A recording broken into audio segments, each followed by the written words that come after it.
മയ്യത്തിന്റെ അടുക്കൽ ഖുർആൻ ഓതുമ്പോ അള്ളാഹുവിന്റെ റഹ്മത്തിറങ്ങും എന്നാണ്.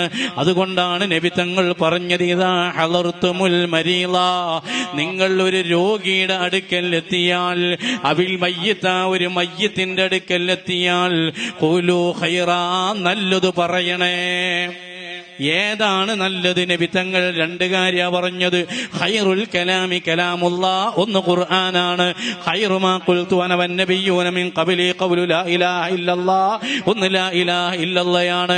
അപ്പോൾ ലാ ഇലാഹ ഇല്ലല്ലാഹ് ഖൈറാണെന്ന് നബി തങ്ങൾ പറയുന്നു, ഖുർആൻ ഖൈറാണെന്ന് നബി തങ്ങൾ പറയുന്നു. ആ നബി തങ്ങൾ ഖൈർ ഖുർആൻ മയ്യത്തിന്റെ അടുക്കൽ ഓതണം, ചൊല്ലണം എന്ന് പറയുമ്പോ നമ്മളത് നിർവഹിക്കുന്നു. സുന്നിയായ അൽഹംദുലില്ലാഹ്, അതാണ് നാട്ടം. അതുകൊണ്ട് എന്റെ പ്രിയപ്പെട്ട സഹോദരന്മാരെ, അഹ്ലുസുന്നത്തി വൽ ജമാഅത്തിന്റെ ആളുകളായാലുള്ള നേട്ടം അതാണ്.